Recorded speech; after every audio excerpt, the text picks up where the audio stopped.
equipe, formada por mim, Ana Flávia, por Fernanda, por Joyce, por Lavínia e Maria Gabriela, iremos falar sobre a cintilografia óssea.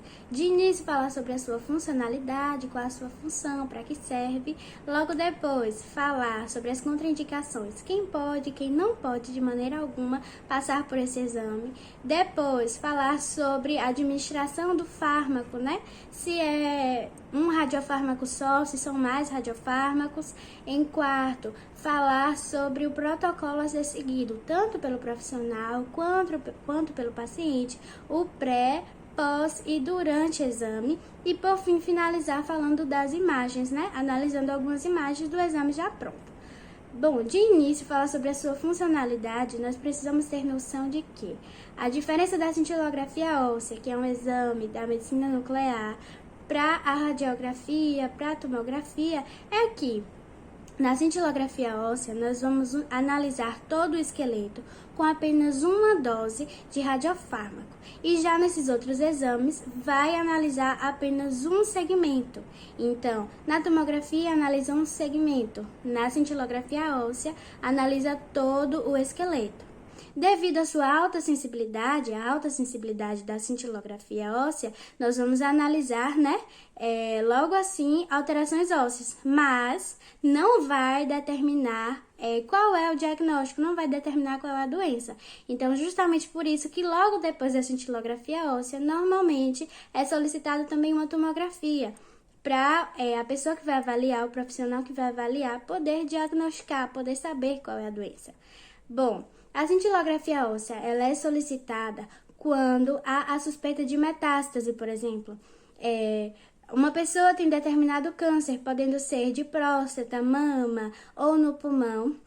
Esse câncer se espalhou, ou seja, tem mais tumores na região do corpo, na região óssea. Aí vai ser solicitado, o médico ele vai solicitar uma cintilografia óssea. Também em motivos de fratura por estresse, que acontece muito em atletas, vai ser solicitado pelo mesmo motivo a cintilografia óssea. Em questões de infecções ósseas, como é o caso da osteomielite aguda, também vai ser solicitado a cintilografia óssea. Em questões de doenças reumatológicas, que é artrite, vai ser solicitado. E, por fim, também vai ser solicitado em doenças metabólicas. Tem mais exemplos, mas esses são os principais, que sempre vão ser solicitados. Quando há suspeita, vai ser solicitado a cintilografia óssea. Olá, bom dia. Meu nome é Fernanda e vou falar um pouquinho sobre as contraindicações da cintilografia óssea. Bom, as contraindicações demonstradas nesse estudo são de suma importância, uma vez que os efeitos adversos comprometem não somente a captação das imagens, como em alguns casos comprometem também a saúde do próprio paciente. O estudo cintilográfico ele não é indicado para gestantes em função da radiação ionizante presente nesse exame, salvo em casos em que se justificam um risco e é indispensável o acompanhamento médico. As lactantes, por sua vez, devem suspender a amamentação no prazo de 24 horas após a realização desse exame. Não é indicado também para pacientes que tenham realizado contraste baritado recentemente, devido à atenuação do material comprometido da aquisição. De acordo com o que foi encontrado na leitura, a contraindicação aplica-se também para pacientes que tenham realizado o exame dentro da medicina nuclear com tecnécio entre 24 e 48 horas. Embora existam algumas outras substâncias, atualmente o radiofármaco mais comumente utilizado durante o exame de cintilografia óssea é o tecnécio 99-M-metileno-bisfosfonato, que é administrado pela via intravenosa no paciente. O tecnécio ele é absorvido pelos ossos e se acumula nas áreas de maior atividade metabólica, como em casos de inflamações, tumores e fraturas. A radiação emitida por essa substância ela é detectada pelo computador ou equipamento de cintilografia e a partir disso ela gera imagens das áreas de maior absorção do fármaco. A administração do tecnécio metileno-bisfosfonato, ela geralmente é feita em duas etapas. A primeira etapa é a que o paciente recebe a injeção intravenosa com radiofármaco e a segunda é realizada algumas horas depois, na qual o paciente já está sendo submetido à realização do exame. Durante esse período é importante ressaltar que o paciente beba bastante água, para que ajude na eliminação do radiofármaco do organismo. Comparado a outros radiofármacos MDP, o Tecnes ele possui algumas vantagens que explicam a sua frequente utilização, além do seu baixo custo, que é a meia-vida física, que é de mais ou menos 6 horas, e também por possuir uma alta afinidade com tecido ósseo. A distribuição desse traçado ósseo possibilita a visualização da vascularização e da metabolização do nosso tecido ósseo. Eu vou falar um pouco sobre os protocolos para a realização do exame de cintilografia óssea. Antes da realização do exame, o paciente ele não requer um preparo específico, mas durante o processo de marcação pode ser orientado que ele se dirija à clínica com roupas leves e confortáveis, visando um maior conforto durante a realização do exame.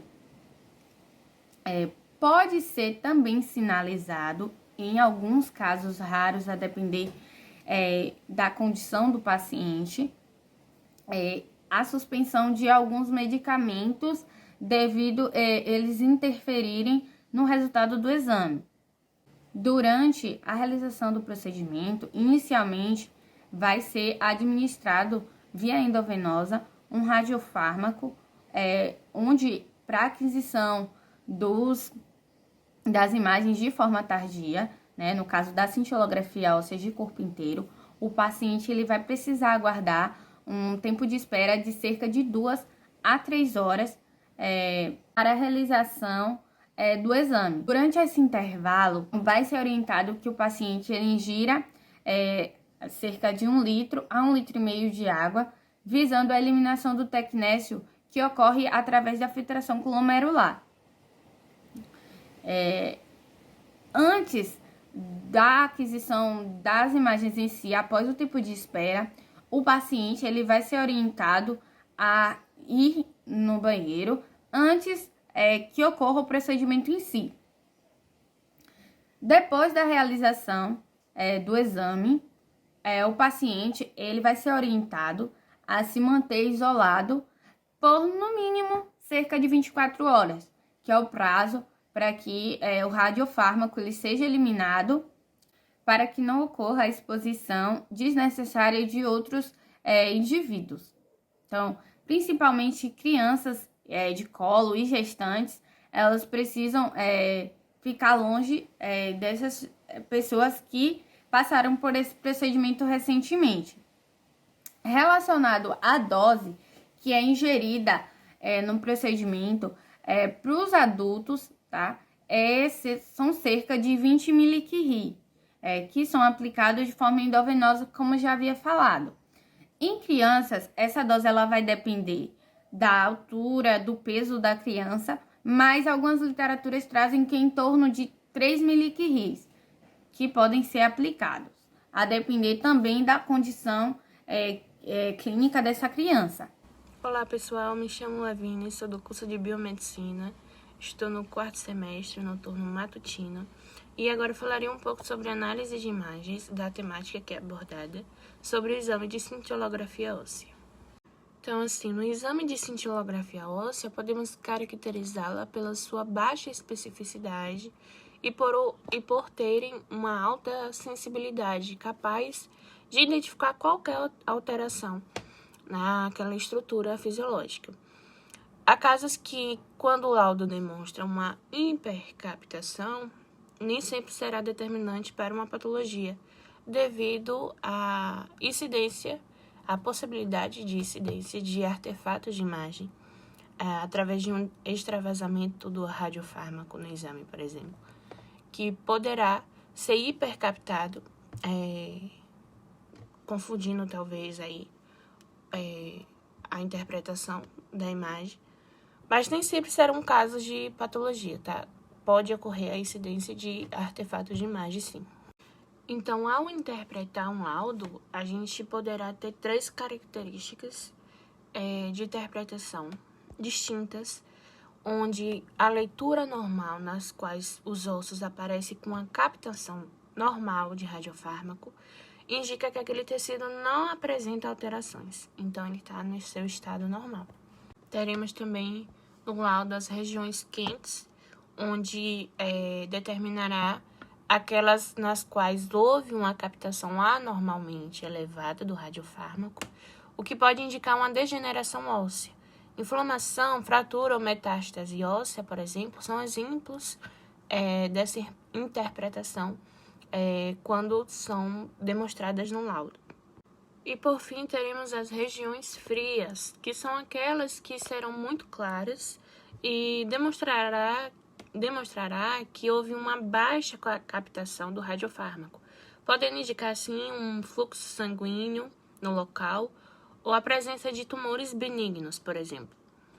Como na cintilografia óssea muito recorrente a avaliação e identificação da atividade celular do organismo do paciente, mais precisamente nas estruturas ósseas dele, é muito frequente analisarmos neoplasias ósseas desses pacientes. Então, assim, muito frequente iremos ver casos de 3 neoplasias que recorrem mais durante o laudo precedente desse exame, que são o câncer de próstata, o câncer de mama e o câncer de pulmão. Então, assim, no câncer de próstata, as metástases são predominantemente blásticas. E a incidência em pacientes com PCA, que é o exame de sangue que avalia a quantidade de antígeno prostático específico, é menor que 20 ml. Então, ela é baixa, variando de 0,03 a 11%. A cintilografia óssea é recomendada como um método para identificação precoce dessas neoplasias. Então, no câncer de mama, as metástases ósseas costumam ser mistas. Os sítios mais comuns deles são a coluna vertebral e os arcos costais.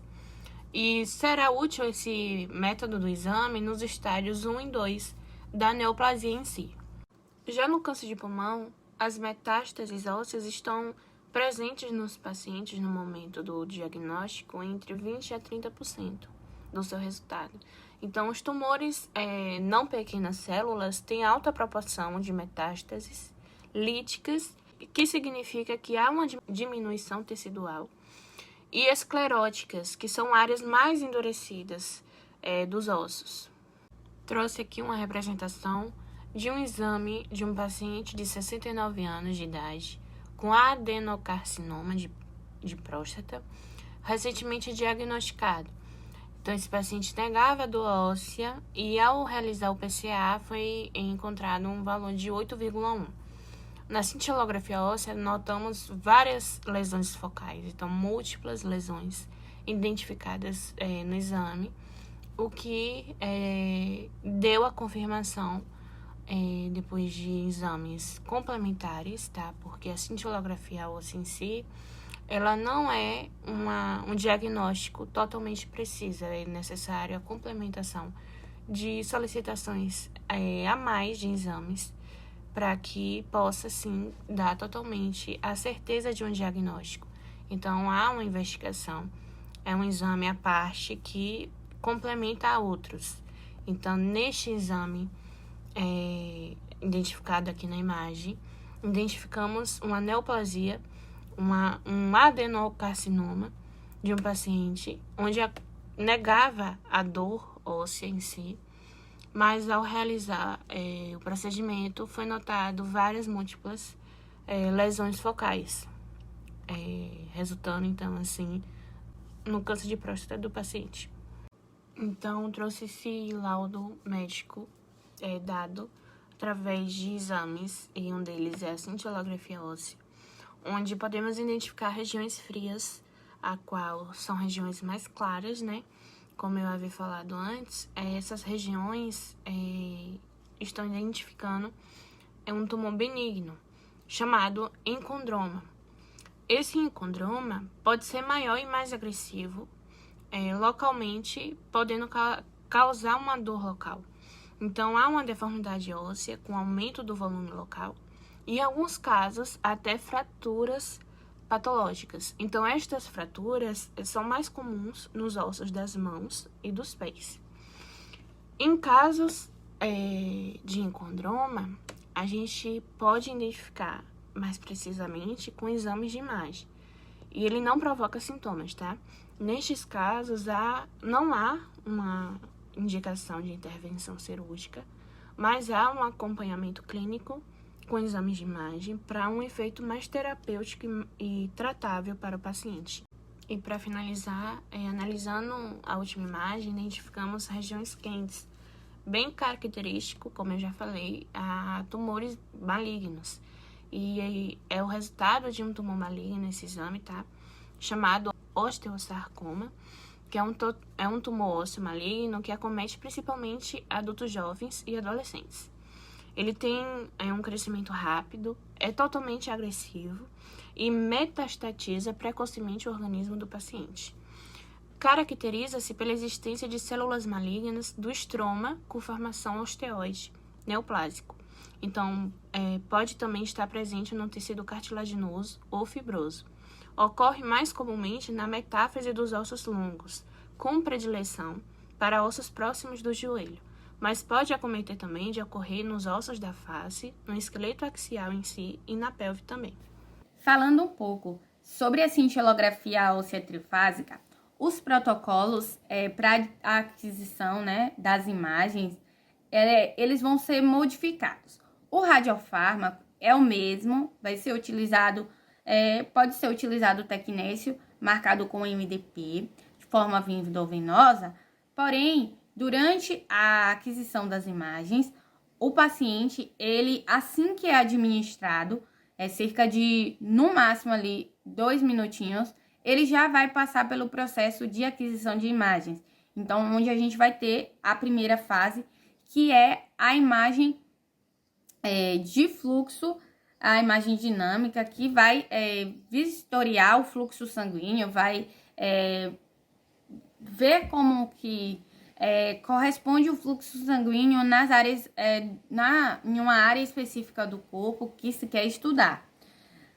A segunda fase, ela vai ocorrer cerca de 5 minutos após a administração do radiofármaco. E aí a gente vai ter imagens de equilíbrio, onde vai se observar o pulso sanguíneo. Para só depois, né, dessas duas fases, o paciente aguardar o intervalo de 2 a 3 horas e se ter a obtenção das imagens de forma tardia, onde vai, né, fazer a análise do esqueleto inteiro após a aplicação do radiofármaco. A cintilografia óssea trifásica, ela é muito utilizada para condições clínicas como osteomielite, doenças metabólicas também. Podem ser solicitados que o médico ele precise visualizar essas imagens dinâmicas para visualizar como que está o fluxo sanguíneo em determinadas áreas do corpo desse paciente.